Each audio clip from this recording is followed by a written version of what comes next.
morning students. In today's video lecture we are going to study about the kingdom Animalia.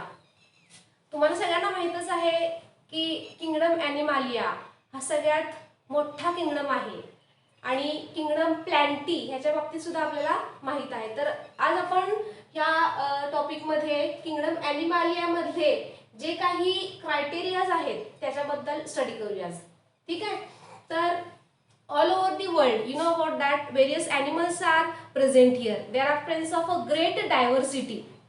म्हणजे तुम्हाला ह्या पूर्ण life मध्ये किंवा पूर्ण ह्या अर्थ इकोसिस्टम वरती बरेचसे ॲनिमल्स असे बघायला मिळतात की त्यांच्यामध्ये तुम्हाला विविधता बघायला मिळते, डायव्हर्सिटी बघायला मिळते. ठीक आहे. तर ह्या ठिकाणी आपण जे काही ॲनिमल्स असणार आहे त्या ॲनिमलचं क्लासिफिकेशन कसं केलेलं असतं किंवा ते ॲनिमल्स एका पर्टिक्युलर ग्रुपमध्ये क्लासिफाय केलेले असतात आणि त्यांचा स्टडी आपण ह्या चॅप्टरमध्ये डिटेलमध्ये करणार आहोत. ठीक आहे. तर सगळ्यात पहिला पॉइंट आहे याच्यातला criteria for animal classification. So classification का केलं जातं तुम्हाला माहित आहे.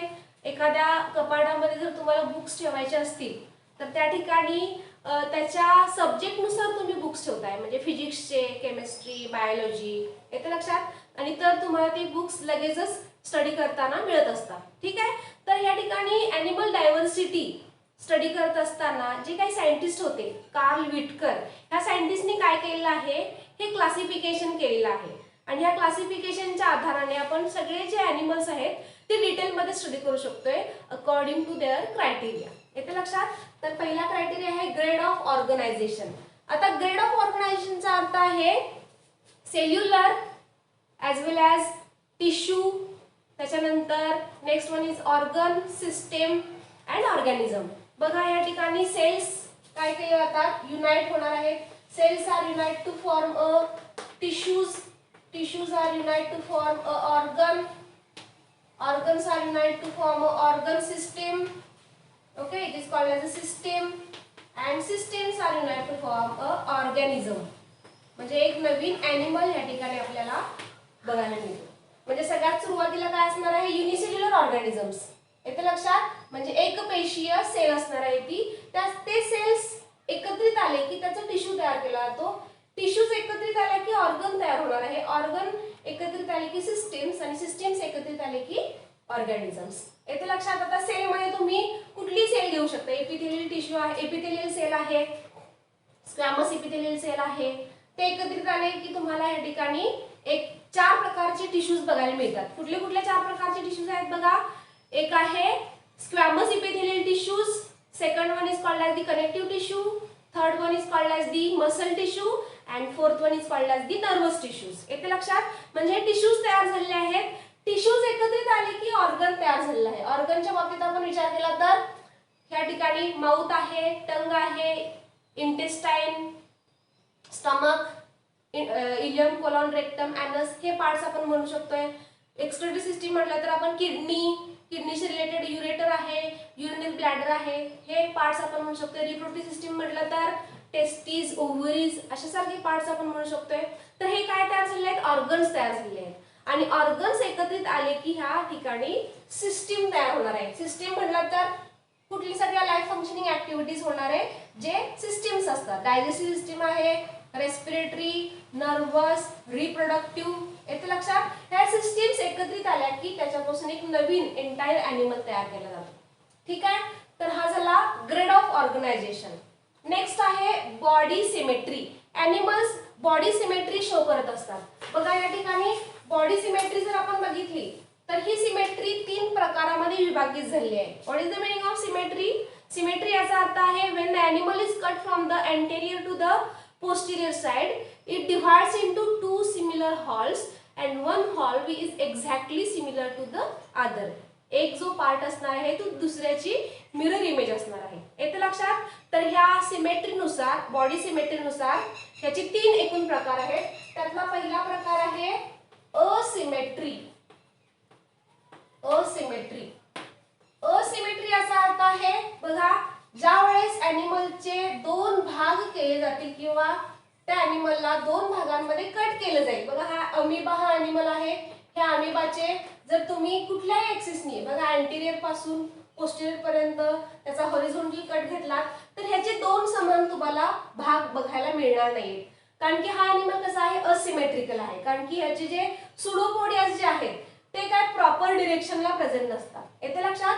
तर हा अॅनिमल काय असणार आहे, असिमेट्रिकल अॅनिमल. एक्झाम्पल तुम्ही लिहू शकताय अमीबा. त्याच्यामध्ये आणखीन बरेचसे एक्झाम्पल्स आहेत. पॉरिफेरा मधला स्पॉन्जिल्ला हा सुद्धा ह्या असिमेट्री मधलाच एक्झाम्पल आहे. स्पॉन्जिल्ला. बोर्डवरचं जे आहे रायटिंग ते पटपट लिहून घ्यायचंय तुम्हाला. डायग्राम जे आहे ते डायग्राम सुद्धा पटापट ड्रॉ करून घ्यायचे आहेत. दुसरा प्रकार आहे बायलॅटरल सिमेट्री. Bilateral symmetry. बघा, बायलॅटरल सिमेट्री याचा अर्थ आहे एकदाच कट घेतला जाईल anterior to the posterior side. अॅनिमलचा फक्त एकदाच कट होणार आहे, त्यावेळेस त्याचे फक्त राईट आणि लेफ्ट साइड हे दोनच भाग तुम्हाला बघायला मिळणार आहेत. When animal is cut from the anterior to the posterior side, two horns are separated. One horn is exactly similar to the other one, or one part is a mirror image of the another one. येते लक्षात? म्हणजे ह्या ठिकाणी त्याला म्हटलं जातं bilateral symmetry. Bilateral symmetry मध्ये तुम्ही सगळे कॉर्डेट हे एक्झाम्पल लिहू शकताय. कॉर्डेट मधले amphibian animals, reptilian animals, avian animals, molluscan pisces, mammalian animals, हे सगळे एनिमल्स तुम्ही ह्या बायलॅटरल सिमेट्री मध्ये लिहू शकताय. बघा, बायलॅटरल सिमेट्री मध्ये सगळ्यात महत्त्वाचे एक्झाम्पल काय लिहू शकता तुम्ही, फ्रॉग आहे, ह्युमन बीइंग आहे. बघा, तुम्ही स्वतः सुद्धा फक्त अँटेरियर आणि पोस्टेरियर डिरेक्शनला जर तुम्ही स्वतःचा कट घेतला, बघा त्याचे दोन समान भाग केले जातील, एक आहे राईट साइड आणि दुसरा आहे लेफ्ट साइड. येते लक्षात? तर ह्याला म्हटलं जातं बायलॅटरल सिमेट्री. आणि तिसरा प्रकार आहे, एक्झाम्पल इथे लिहू शकताय, ऑल कॉर्डेट्स. मग त्याच्यामध्ये तुम्ही एक्झाम्पल ऍड करू शकताय. एम्फिबिया मधले फ्रॉग, रेप्टाइल्स मधले स्नेक्स, कॅलोटीस, पायसिस मधले फिशेस. येते लक्षात? एव्स मधले कुठल्याही बर्डचं नाव लिहा, पॅरट, पिजन एटसेट्रा. मॅमेलियन मधले कुठले ॲनिमल्स लिहू शकताय, rat, cat, human beings etcetera. त्याच्यानंतर तिसरा प्रकार आहे रॅडियल सिमेट्री. Radial symmetry. आता रॅडियल सिमेट्री म्हटल्यानंतर ज्या वेळेस ॲनिमलची बॉडी कुठल्याही डिरेक्शननी कट केली, anterior to the posterior, horizontal और ऑब्लिक, त्यावेळेस त्याचे दोन समान भाग केले जातील. तर ह्याला म्हटलं जातं radial symmetry. It is called as a radial symmetry. Radial symmetry मध्ये एक्झाम्पल्स असणार आहेत इकायनोडर्मॅटा मधले स्टारफिश, त्याच्यानंतर सिलेंट्रेटा मधले सी ॲनिमोन. येते लक्षात? तर हे ॲनिमल्स तुम्ही कुठल्याही दिशेनं, कुठल्याही भागानं अँटेरियर टू पोस्टेरियर किंवा हॉरिझॉन्टल किंवा त्याचा ऑब्लिक जरी कट घेतला तर त्याचे दोन समान भाग होतील. म्हणजे रॅडियल प्लेन नुसार ॲनिमलचं जे ह्या ठिकाणी सिमेट्री कशी असणार आहे त्याच्या रॅडियल सिमेट्री नुसार, किंवा ज्या ॲनिमलची अरेंजमेंट स्पोक लाईक असेल, म्हणजे सर्क्युलर असेल आणि त्याला स्पोक्स असतात. फॉर एक्झाम्पल तुम्ही टायर्स बघितले आहेत, टायरचा आकार कसा आहे, गोल असतो. तर त्याचा स्पोकच्या अरेंजमेंटनुसार तुम्ही त्याचा कट घेतला तर त्याचे दोन समान भाग होणार आहेत. तर ह्याला म्हटलं जातं रॅडियल सिमेट्री. रॅडियल प्लेन नुसार ॲनिमलचं ह्या ठिकाणी डिव्हिजन होणं, ह्याला म्हटलं जातं रॅडियल सिमेट्री. बघा, ते आपण डायग्रामच्या आधाराने बघूया. तिसरा जो प्रकार आहे, बघा हे सगळे जे सिमेट्रीचे जे प्रकार आहेत ते आपल्याला वन बाय वन सगळे जे फायलम्स आपण स्टडी करणार आहोत त्याच्यामध्ये तुम्हाला माहिती असणं गरजेचं आहे. बघा, हा स्टारफिश हा ॲनिमल आहे, 5 आर्म्स असतात. इकायनोडर्मॅटा मधला हा ॲनिमल आहे. बघा, एका ह्या दिशेने कट केला, अँटेरियर पोस्टेरियर डिरेक्शननी केला, त्याचा ऑब्लिक जरी कट घेतला, बघा त्याचे दोन समान भाग केले जातील. ह्याला म्हटलं जातं रॅडियल सिमेट्री. मग आता हे जे 5 आर्म्स आहेत म्हणून त्याला आपण पेंटामेरिकल सिमेट्री पण म्हणू शकतो. It is also called as a pentamerical symmetry. Example इथे लिहू शकताय तुम्ही, स्टारफिश, सी ॲनिमोन एटसेट्रा. ठीक आहे. त्याच्यानंतर नेक्स्ट पॉइंट आहे, नेक्स्ट क्रायटेरिया आहे body cavity. Body cavity. the definition of the body cavity is the cavity is present in between the digestive tract and body wall. बघा body cavity चा अर्थ काय आहे? Body cavity means cavity is present in between body wall and digestive tract. येते लक्षात? म्हणजे ही body wall आहे. बघा डायग्राम मध्ये तुम्हाला नीट समजेल ही बॉडी वॉल आहे. ज्यावेळेस तुम्ही एनिमलचा सेक्शन घ्याल, ट्रान्सफर सेक्शन घ्याल, तर त्या ट्रान्सफर सेक्शन मध्ये तुम्हाला काय बघायला मिळेल? एक कॅव्हिटी बघायला मिळेल. येते लक्षात? म्हणजे ही आहे त्याची बॉडी कॅव्हिटी. बाहेरचा हा जो पार्ट आहे याला म्हणलं जातं वॉल, बॉडी वॉल. आणि ही आतली जी आहे म्हणजे ज्या ठिकाणी एलिमेंटरी कॅनल असते म्हणजे डायजेस्टिव्ह सिस्टीम असते, तो डायजेस्टिव्ह सिस्टीमचा पार्ट तुम्हाला इथं बघायला मिळेल. म्हणजे त्याला आपण काय म्हणणार? Elementary canal. येते लक्षात? म्हणजे ह्या बॉडी वॉल आणि ही जी एलिमेंटरी कॅनल आहे ह्याच्या मधल्या भागामध्ये बघा ह्या रिजन मध्ये प्रेझेंट असणारी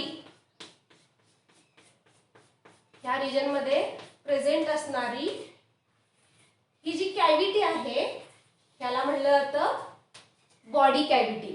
आता सगळ्याच एनिमल मध्ये ही बॉडी कॅव्हिटी प्रेझेंट असतेच असं नाहीये. येते लक्षात? तर काही एनिमल्स मध्ये ही जी कॅव्हिटी आहे ती कशी असणार आहे? पूर्णतः ऍब्सेंट असणार आहे. बघा इट इज कॉल्ड ॲज अ, पहिला याचा प्रकार आहे असिलोमेट किंवा असिलोमिक एनिमल. बघा काय म्हणलंय त्याला? असिलोमेट किंवा असिलोमिक एनिमल्स. याचा अर्थ काय आहे? नाही, कॅव्हिटी नाही.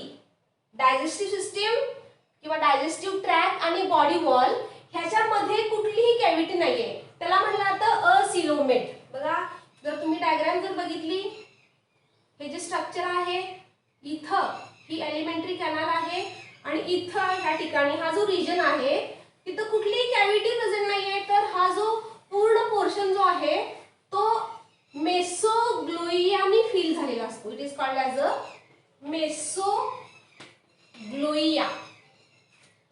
हा आहे बॉडी वॉल आणि हे आहे एलिमेंटरी कॅनल किंवा डायजेस्टिव्ह ट्रॅक. येते लक्षात? तर इथं तुम्हाला कुठलीही कॅव्हिटी बघायला मिळत नाहीये आणि म्हणून याला म्हणलं जातं असिलोमेट, कॅव्हिटी नाही. तर असिलोमेट ह्या टाइप मध्ये तुम्हाला बरेचसे एनिमल्स बघायला मिळतात. त्यातला पहिला एनिमल आहे प्लॅटीहेल्मिन्थिस मधले एनिमल्स. प्लॅटीहेल्मिन्थिस. आता प्लॅटीहेल्मिन्थिस, फायलम प्लॅटीहेल्मिन्थिस मधले एक्झाम्पल्स तुम्हाला इथे लिहायचे आहेत. आता फायलम प्लॅटीहेल्मिन्थिस मधले जे एनिमल्स असणार आहेत ते फ्लॅट बॉडीड असणार आहेत, फ्लॅट वर्म लाईक असणार आहेत. एक्झाम्पल याच्यामध्ये आहेत प्लॅनेरिया, टेपवर्म. येते लक्षात? लिव्हर फ्लूक हे एक्झाम्पल्स असणार आहेत. कशामध्ये? असिलोमेट मध्ये. ह्या एनिमलची जर बॉडी तुम्ही कट केली, प्लॅनेरिया, टेपवर्म किंवा लिव्हर फ्लूक प्लॅटीहेल्मिन्थिस मधले एनिमल आहेत हे, तर तुम्हाला इथं कुठलीही कॅव्हिटी बघायला मिळत नाहीये. येते लक्षात? तर ह्याला म्हटलं जातं असिलोमेट, कॅव्हिटी नाही. दुसरा प्रकार आहे सूडोसिलोमेट.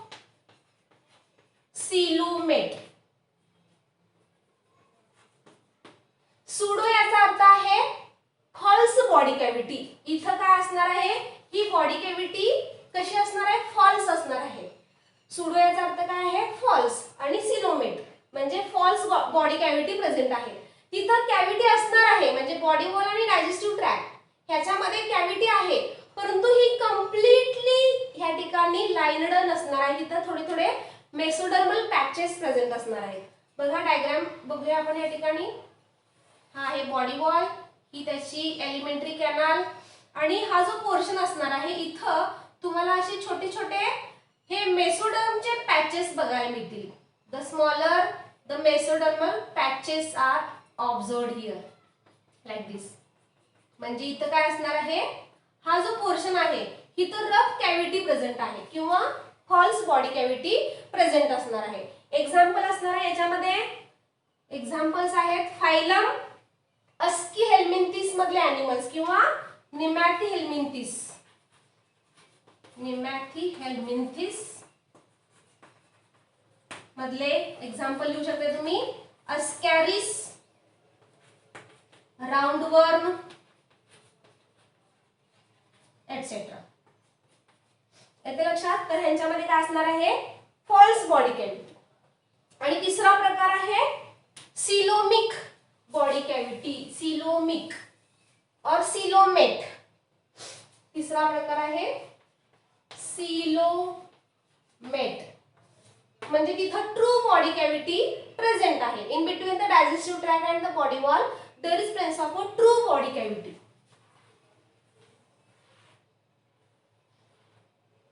हे आहे एलिमेंटरी कॅनाल,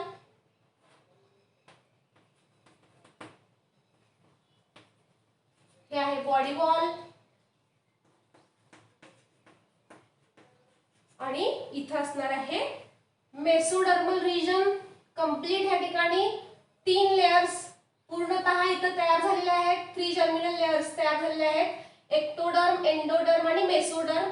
आणि हा जो पोर्शन असणार आहे त्याला म्हटलं जातं बॉडी कॅव्हिटी किंवा coelom. It is called as coelom, म्हणजे कॅव्हिटी पोकळी तिथं प्रेझेंट आहे. आणि मग ह्या सिलोम मध्ये तुम्हाला सगळे जे पार्ट्स असणार आहेत डायजेस्टिव्ह सिस्टीम मधले, फॉर एक्झाम्पल पॅनक्रियाज असेल, लिव्हर असेल, किडनी असेल, तर ते त्या ठिकाणी फ्लोटिंग कंडिशन मध्ये प्रेझेंट असणार आहे. येते लक्षात. तर ह्याला म्हटलं जातं सिलोमेट. बघा या ठिकाणी आपण 3 प्रकार बघितलेले आहेत बॉडी कॅव्हिटीचे. कुठले कुठले, असिलोमेट एक्झाम्पल असणार आहे प्लॅटिहेल्मिंथिस मधले अॅनिमल्स, सुडोसिलोमेट एक्झाम्पल्स आहेत राउंडवर्म, आणि सिलोमेट एक्झाम्पल्स आहेत ॲनिलिडा मधले अॅनिमल्स. बघा याच्यामध्ये सिलोमेट मधले एक्झाम्पल लिहू शकता तुम्ही इथं. ॲनिलिडा मधले, ॲनिलिडा एक्झाम्पल असणार आहे अर्थवर्म, त्याच्यानंतर अर्थ्रोपोडा लिहू शकता तुम्ही, insects, cockroach, beetles, mosquitoes etcetera. हे तुम्ही एक्झाम्पल्स या ठिकाणी लिहू शकता. ठीक आहे. त्याच्यानंतर नेक्स्ट क्रायटेरिया आहे germ layer or the germinal layer. पटापट डायग्राम ड्रॉ करून घ्यायचे, स्क्रीनशॉट काढा आणि डायग्राम काढून घ्या.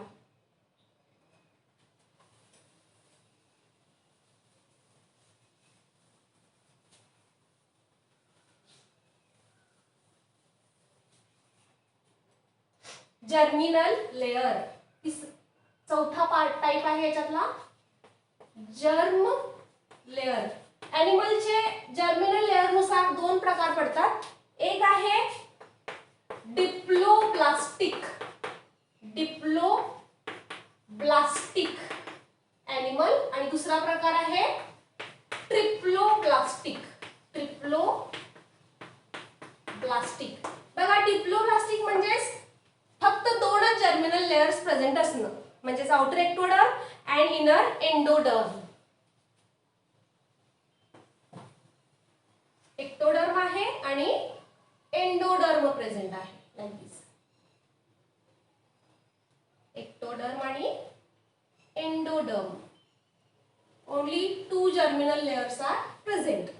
आणि हा जो मिडल पोर्शन असणार आहे इथं कॉम्पॅक्ट अरेंजमेंट असणार आहे मेसोग्लोइयाची. मेसोग्लोइया जे आपण असिलोमेट मध्ये बघितलेलं आहे त्याला म्हटलं जातं मेसोग्लोइया. नावं थोडीशी तुम्हाला लक्षात ठेवणं अवघड आहे, परंतु ज्यावेळेस तुम्ही फॅमिलियर व्हाल त्यावेळेस तुम्हाला इझिली ह्याचे जे पार्ट्स आहेत ते लक्षात राहतील. एक्टोडर्म आणि आतील हा जो लेअर आहे त्याला म्हटलं जातं एंडोडर्म. म्हणजे 2च जर्मिनल लेयर्स आहेत, एंडोडर्म आणि एक्टोडर्म. आणि मिडलचा जो पोर्शन आहे तिथं कॉम्पॅक्ट मसलची अरेंजमेंट असेल त्याला म्हटलं जातं मेसोग्लोइया. काही एनिमल्सला इथं मेसोहायमल रिजन पण म्हटलं जातं. It is also called as the mesohyl region. आणि दुसरा प्रकार आहे ट्रिप्लोब्लास्टी. ट्रिप्लो म्हणजे 3 जर्मिनल लेयर्स. आउटर एक्टोडर्म, बघा आउटर काय आहे, एक्टोडर्म आहे, इनर एंडोडर्म आहे आणि हा आहे मिडल मेसोडर्म. बघा एक्टोडर्म मधला आहे मेसोडर्म आणि आतील लेयर आहे एंडोडर्म. म्हणजे हे जर्मिनल लेयर्स 3 जर्मिनल लेयर्स या ठिकाणी प्रेझेंट असणार आहेत. डिप्लोब्लास्टिक मध्ये एक्झाम्पल तुम्ही लिहू शकताय प्लॅटीहेल्मिंथिस आणि ट्रिप्लोब्लास्टिक मध्ये एक्झाम्पल लिहू शकताय. बघा प्लॅटीहेल्मिंथिसचे बरेचसे एक्झाम्पल्स मी लिहून दिलेले आहेत. प्लॅटीहेल्मिंथिस मध्ये काय काय असणार आहे, टेपवर्म, लिव्हर फ्लूक, प्लॅनेरिया. आणि ट्रिप्लोब्लास्टिक मध्ये सगळे जे ॲनिलिडा पासूनचे ॲनिमल्स आहेत. एक्झाम्पल काय असणार आहे, ॲनिलिडा. ॲनिलिडा पासून सगळे कॉर्डेट पर्यंतचे एक्झाम्पल्स तुम्ही या ट्रिप्लोब्लास्टिक मध्ये लिहू शकताय. म्हणजे अर्थवर्म पासून मॅमल पर्यंतचे सगळे एक्झाम्पल्स तुम्ही या ट्रिप्लोब्लास्टिक मध्ये लिहू शकताय. ठीक आहे. So today we stop here. In the next lecture we are discussed about the next point, that is segmentation and the animal body plan.